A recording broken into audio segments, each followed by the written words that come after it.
এই ধারণার গুনাহ থেকে, অন্যের সমালোচনা থেকে, অন্যের দোষ থেকে, দোষ ত্রুটি তালাশ করা থেকে আমরা বেঁচে থাকবো। এটা ইমানদারের ইমানি দায়িত্ব। আমরা যখন মনে একজনের আঙ্গুল দিয়ে দেখাই ওই লোকটা খারাপ, উনি খারাপ, দেখাইতেছি কয় আঙ্গুলে? 2 আঙ্গুলে। দেখাইতেছি কয় আঙ্গুলে? আর 3 আঙ্গুল কার দিকে? নিজের দিকে, আমার নিজের দিকে। যে সে যদি 2 গুণ খারাপ হয় তাহলে তুমি তার চেয়ে 1 গুণ অর্থাৎ 3 গুণ খারাপ হলো তুমি, ঠিক কিনা? আল্লাহ আমাদেরকে 2টা চোখ দিয়েছেন, একটা চোখ দিয়া মানুষের নেক আমলগুলি, ভালো ভালো গুণগুলি দেখা, আরেক চক্ষু দিয়া নিজেকে দেখা। কথা বুঝে আসছে? জন্য নিজের সংশোধনের ব্যাপারে আমরা কোনোদিন, অধিকাংশ মানুষে আমরা কোনোদিন নিজের সংশোধনের ব্যাপারে দোয়া করি না। অথচ বুজুর্গরা, আল্লাহর ওলিরা দোয়া করতেন, আয় আল্লাহ আপনি আমার চরিত্রকে সংশোধন করে দেন। সুবহানাল্লাহ। আল্লাহ আপনি আমাকে গুনাহ থেকে বাঁচান। একবারও কি আমরা কেউ নিজের চোখের পানি ছেড়ে দোয়া করছি, আল্লাহ আপনি আমার এই গুনাহ থেকে আমারে বাঁচান?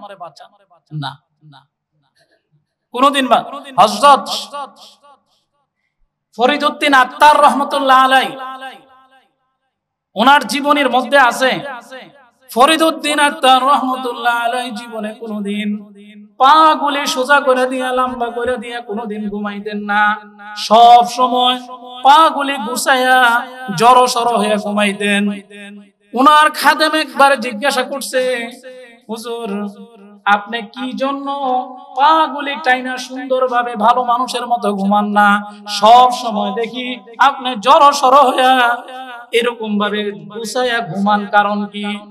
ফরিদউদ্দিন আত্তার রহমাতুল্লাহ আলাইহি বলে, ও খাদেম শোনো, আমি যখন আমার মাওলা আল্লাহর কথা চিন্তা করি তখন আমার চোখের পানি চলে আসে, আর মনে আসে আসমান থেকে আল্লাহ আমার দিকে তাকায় আছে, আর আমি আমার মাওলার দিকে, আল্লাহর দিকে পা গুলি সোজা করে টাইনা আমি কিভাবে ঘুমাবো?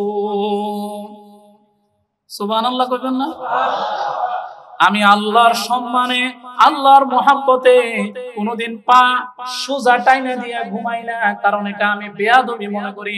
আল্লাহ আমার দিকে তাকায় আছে আর আমি আল্লাহর দিকে পা টাইনা ঘুমাবো। এই জন্য আল্লাহর সম্মানে, আল্লাহর মহব্বতে, আল্লাহর ভয়ে আমি কোনদিন পা গুলি টাইনা সোজা করে ঘুমাই না। কিতাবের মধ্যে লেখে, উনার যখন ইন্তেকাল হয়ে গেছে, উনাকে যখন কবরে রাখা হয়েছে, কবরে রাখার পরেও দেখে যে ফরিদউদ্দিন আত্তার রহমাতুল্লাহ আলাইহি ওই দুনিয়ার থাকতে যেরকম পাগুলি গুছাইয়া সুন্দর করে জড়সড় হয়ে ঘুমাইতেন, কবরে দেওয়ার পরেও অটোমেটিক তার শরীরটা জড়সড় হয়ে গেছে। এজন্য মানুষের প্রতি আমাদের ধারণা ভালো রাখতে হবে। এটা কার বিধান? আল্লাহর বিধান। এজন্য আমি যখন মানুষকে খারাপ বলি, তার চেয়ে বড় খারাপ হইল আমি।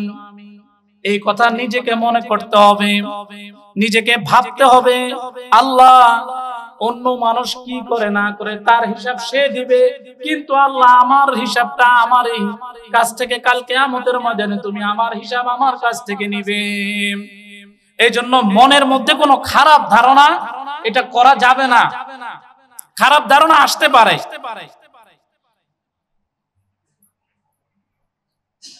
খারাপ ধারণা আসতে পারে। আসলে কি করা হবে, কি করা লাগবে? ইমাম সুফিয়ান সৌরি রহমতুল্লাহ আলাইহি বলেন, মানুষের মনের ধারণা 2 প্রকার। মানুষের মনের ধারণা কয় প্রকার? 2 প্রকার। 1 নম্বর হইল মানুষের মনের ধারণা হয়, 1 নম্বর ধারণা, কিছু ধারণা আছে মানুষের গুনাহ হয়, 1 নম্বর ধারণা গুনাহ হয়। 2 নম্বর ধারণা হইল গুনাহ হয় না। এখন কোন ধারণা গুনাহ হয়? ধারণা আসার পরে ওই ধারণা মনে যেটা আসছে এটা মানুষের কাছে প্রকাশ করলে, প্রকাশ করা ওই ধারণা যদি খারাপ হয় তাহলে মানুষের গুনাহ হয়।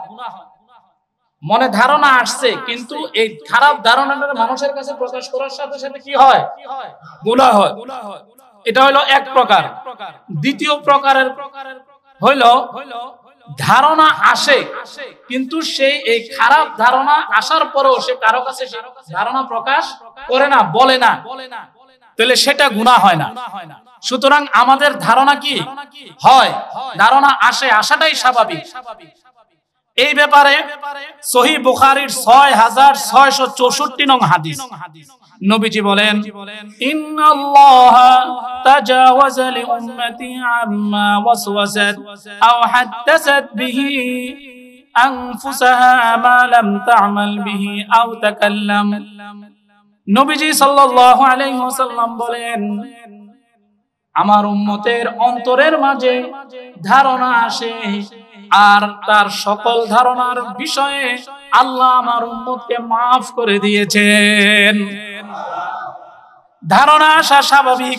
নবীজি বলেন, আমার উম্মতের ধারণাকে আল্লাহ মাফ করে দিয়েছেন যে পর্যন্ত সে তার ওই মনের ধারণাটা মুখে উচ্চারণ না করে এবং অন্য কারো কাছে না বলে এবং সে কাজে পরিণত না করে। তাহলে ধারণা এটা মনে আসবে, এটাই স্বাভাবিক, কিন্তু সব ধারণা গুনাহ হয় না। যে ধারণা, খারাপ ধারণা আসার পরে মানুষের কাছে বলা এবং মুখে উচ্চারণ করা, এই দুইটা বাদে ধারণা আসছে, মনেটা মনেই রয়েছে, তাহলে গুনাহ হবে না। তাহলে কি হবে না? কথা বলেন, গুনাহ হবে না। দ্বিতীয় নম্বর হইল, এবার এই ধারণাটা মানুষের সাথেও হইতে পারে, এই ধারণাটা আল্লাহর সাথেও হইতে পারে। আল্লাহর প্রতি মানুষের ধারণাটা কেমন রাখবে? সহিহ বুখারীর ৭৪০৫ নম্বর হাদিসের মধ্যে নবীজি বলেন, আনা ইনদা যান্নি আবদি ওয়া আনা মাআহু ইযা দাআনি।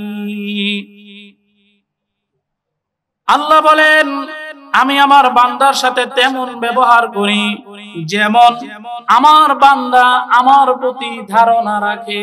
সুবহানাল্লাহ। আনা ইনদা যান্নি আবদি, এটা হলো হাদিসে কুদসি। হাদিসে কুদসি বলা হয় শব্দগুলি আল্লাহর, কিন্তু বাহির হইতেছে নবীজির মুখ দিয়া। সুবহানাল্লাহ। শব্দগুলি কার? আল্লাহর, কিন্তু উচ্চারণ হইতেছে নবীজির মুখে। এটাকে বলা হয় হাদিসে কুদসি। আর এই হাদিসটা হলো হাদিসে কুদসি। নবীজি বলেন, আনা ইনদা যান্নি আবদি ওয়া আনা মাআহু ইযা দাআনি। আমি আমার বান্দার সাথে তেমন ধারণা করি যেমন সে আমার সাথে আমার প্রতি ধারণা রাখে। আল্লাহর কথা, আমি আমার বান্দার সহিত তেমনই ব্যবহার করি যেমন আমার বান্দা আমার সম্পর্কে ধারণা রাখে। এখন আল্লাহর সাথে যদি কেউ ধারণা এমন রাখে যে আল্লাহ কোনোদিন আমার গুনাহ মাফ করবে না, তো এটা একটা গুনাহ। এরকম অনেক মানুষ আছে না, ধারণা রাখে যে আল্লাহ মনে হয় আমার গুনাহ মাফ করবে না, আমি মনে হয় শেষ, এই নৈরাশ হয়ে গেছে। এরকম ধারণা রাখা কি গুনাহ। এই জন্য হাদিসের মধ্যে, হাদিসে কুদসির মধ্যে আল্লাহ বলেন, আনা ইনদা যান্নি আবদি ওয়া আনা মাআহু ইযা দাআনি। আমি আমার বান্দার সাথে তেমন ব্যবহার করি যেমন সে আমার প্রতি ধারণা রাখে। এই হাদিসের পরের অংশে আল্লাহ বলেন, কোন মানুষ যদি আমাকে একা একা নিরিবিলি গোপনে গোপনে মনে মনে স্মরণ করে, আমি আল্লাহ তাকে মনে মনে স্মরণ করি। আর আমার বান্দা যদি মানুষের সামনে প্রকাশ্যে আমার কথা স্মরণ করে, আমি আল্লাহ এই দুনিয়ার সর্বশ্রেষ্ঠ মজলিস, ফেরেশতাদের মজলিস, দুনিয়াতে নয়, আমি আসমানে ফেরেশতাদের সামনে প্রকাশ্যে তার কথা স্মরণ করি। এরপরের অংশে নবীজি বলেন, কেউ যদি আল্লাহর দিকে এক বিঘত অগ্রসর হয়, আল্লাহর রহমত তার দিকে এক হাত অগ্রসর হয়। কেউ যদি আমার দিকে এক হাত অগ্রসর হয়, হাদিসে কুদসির মধ্যে আল্লাহ বলেন, আমার রহমত তার দিকে 4 হাত অগ্রসর হয়। 1 হাতও না, 2 হাতও না, 3 হাতও না, 4 হাত। সুবহানাল্লাহ।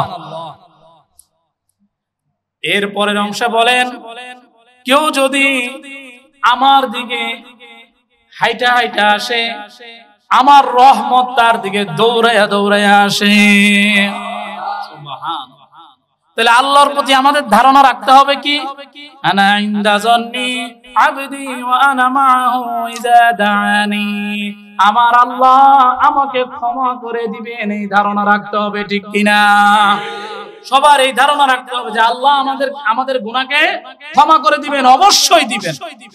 আপনারা দেখবেন যদি কোনো কিছুর প্রয়োজন হয়, তা আপনারা যদি মনে মনে একা একা আল্লাহর কাছে একটা বিষয় চান, আর চাওয়ার সময় মনের অবস্থা এমন যে আল্লাহ আমার এই কাজটা করে দিবেন অবশ্যই, তো দেখবেন যে অধিকাংশ সময় আপনাদের এই দোয়াটা কবুল হয়ে গেছে। এমন আছে না নাই? জোরে বলেন তো। এরকম আমার জীবনে এরকম অনেক ঘটনা আছে, আপনাদের আছে তো? একা একা নিরিবিলি আল্লাহর কাছে যে ধারণাটা এমন যে আল্লাহ আমার এই সমস্যা সমাধান করেই দিবেন, আমি আল্লাহর কাছে যেটা চাইতেছি সেটা আল্লাহ আমাকে দিবেনই, এরকম ধারণা নিয়ে যদি কেউ দোয়া করে অবশ্যই অবশ্যই আল্লাহ সেটা পরিপূর্ণ করে দিবেন, এতে কোনো সন্দেহ নাই। এজন্য আল্লাহর প্রতি আমরা এরকম ধারণা রাখবো তো ইনশাআল্লাহ।